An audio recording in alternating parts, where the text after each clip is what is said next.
Hey guys, welcome back to my channel. My name is April. I go by Ruby Rouge here on the YouTubes.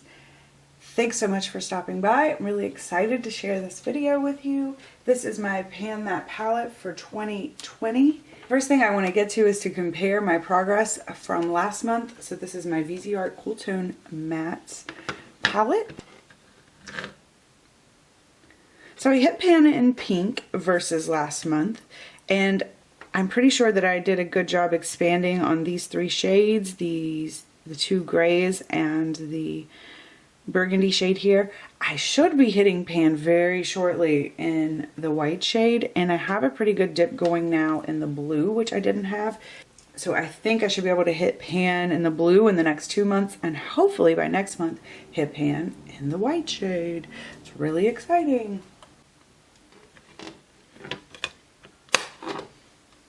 Now I want to jump into last month's inspiration palette. If you don't know what I'm talking about, or you want more of an explanation or a more detailed look at the palette that we're talking about, please check out last month's video. I'm trying to make more concise videos, so repeating myself over and over makes my videos really long. So for January, I did use every shade at least one time. The only shade I wasn't really happy with was MAC Aqua. I'm not sure that that's a good shade for me. It was a little bit chalky and not very flattering. So I have a feeling that that might end up in a declutter soon enough. I did photograph some of the looks that I did with this palette, and I will put them at the end of the video. So as far as like using all of these palettes every day, what I did was I printed out a photo, this photo of my inspiration palette, and I kept it at my vanity, and then I just put all the palettes that I was pulling from in a little basket that I keep at my vanity anyway, that sort of holds my everyday makeup or anything I'm kind of wanting to play with. So it was super easy for me to have the palettes. These are the palettes that I picked from to create this palette. So as you can see, I mean, there's a lot of palettes, but there's not like a ton. All right, let's move on to February. I'm really excited for a new month and a new palette. These are all the palettes that I chose from for February. I loved doing this so much in January. I definitely wanted to do it again in February.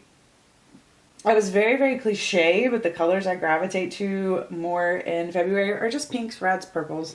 Very cliche, I know. I also really like to wear red lipstick, and that kind of affected my planning for this palette. I thought it was really funny that ColourPop and Natasha Denona both came out with Valentine's palettes this year. I'm sure other brands did too, but I just happened to see theirs. And although those aren't really brands that I am really that I find incredibly tempting, I definitely was not tempted. After I'd already made this palette, I was like, yeah, I don't need any Valentine's Day palettes. I had no intention to try to make dupes, but I can definitely see similarities in the color story. I think not only was I being cliche, but I'm going to say Natasha Denona and ColourPop were being cliche as well. The best thing about this, these were shadows that I have already paid for and that have been sitting in my collection collecting dust. So I want to start from left to right, top to bottom. I have two purples here. I have Viseart Coy and Masquerade for Makeup Geek. I got the Koi palette for Christmas, so I've been wanting to continue playing with it. And the Makeup Geek shade is one of the oldest in my collection, but it's so beautiful. I really wanted to get some use out of it because I've loved it ever since I've had it, but I had a very, very similar purple in another formula. So I'm just trying to get some use out of it now before it needs thrown away.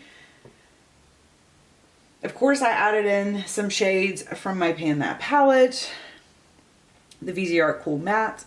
The Viseart Boijoux Royale is one of my favorite palettes, so I'm trying to get some use out of it. The color story and the formula of that palette is just absolutely stunning. I love it so much, so I want to make sure that it gets some good use. I added in a glitter from Tati, and TBH guys, I am pretty much over these glitters. They're really good. they're really good glitters, but glitters are just so high maintenance and not my favorite thing to wear, especially for like long days. So if I'm going to be wearing makeup for like 2, 3, 4 hours, maybe. Anything more than that, I don't think these are the best for that. They're pretty though, they're really pretty, and I would like to get some use out of them before they dry out. I have a feeling these are a formula that's not going to last very long. I've been wrong. I've been wrong once or twice in my life, but I just really have that gut feeling. So I'm wanting to get some use out of the glitters in that palette. The Huda Mauve's palette. This is the biggest chunk of this inspiration palette. I included all 9 shades. I considered just picking this palette for the whole month, but since I was really enjoying creating these palettes, I just decided to include it within the inspiration palette. Guys, if you own this palette, it's a really good time to get it out, especially if you're wanting to do some pink and red Valentine's Day inspired looks. One thing I should mention is it kind of created a little bit of like dupes that I might not necessarily would have put in this palette, but I just wanted to put the whole thing in. I was using the majority of it anyways. I'm like, just put the whole thing in. It's okay if you have some similar shades. Brands do it all the time. Storybook Red I got in, or Storybook Cosmetics Red Riding Hood I got in BoxyCharm, and I really wanted to try it. I've never even tried their formula before. That palette's just been sitting there. So I'm super excited to have something just completely brand new to try in here. However, it is red, and I mean, that's definitely going to be a color I try out at home before I wear outside of the house. I've not had a lot of luck with red in my past. I don't think, I think a lot of us kind of feel that way. It just kind of makes you look tired, a little scary. But yeah, I'm going to play with it. We're going to see what we can come up with. And then we have neutrals from the Kat Von D Shade and Light palette. These are some of my favorite neutrals for wearing with red lipstick, really, or anytime. It's just a beautiful formula. It's very, very flattering.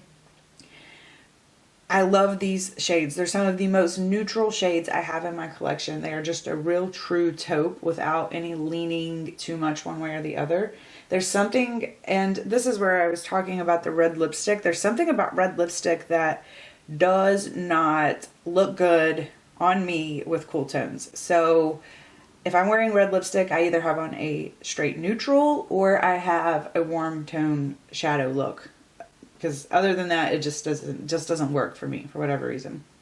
It looks very overly made up is the only like way I can think to phrase it.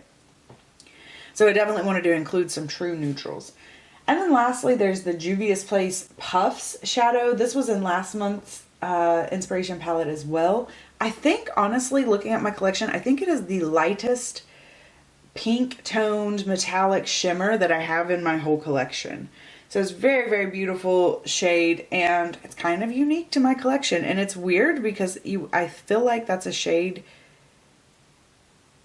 before I started doing this and before I started looking specifically for light pink tone metallics, I would have told you that I had a lot more than one. And maybe I do, but that's like the one that really stands out to me. All right, so that is all of the new, that's everything about the new inspiration palette for February. Super excited to start using this. I can't wait. I'm going to switch over and go back to the January palette and show you all the looks that I created from that palette. I wouldn't say all the looks. These are the looks that I remembered to photograph or had time to photograph. So definitely not everything I did all month, but little sampling for you. I did lay out the photos in such a way that I felt like the majority of the information would be there, but if you did have any questions about what I used or placement or anything like that, feel free to ask me in the comments below. I'm more than happy to answer and chat with you. Another thing, a quick note, if you're wondering why some of the photos I don't have on mascara, is I can't wear mascara with my glasses. So anytime I wear my glasses, I can't put on mascara because my lashes touch the glasses and it's really, really uncomfortable. So I love you guys, but I'm not going to be miserable all day just for a nice photograph. Yeah. Thank you guys so much. Thank you to all the new subscribers. Every time I see you, your emails come in. you know, Andrea Jones, subscribe to you on YouTube. I'm like, yes, thank you, Andrea Jones. I appreciate it so much. Just know that I really do appreciate all of your support and getting to know some of you guys. And yeah, thanks so much. I will see you next month with a March inspiration palette and let you know how these red shadows worked out.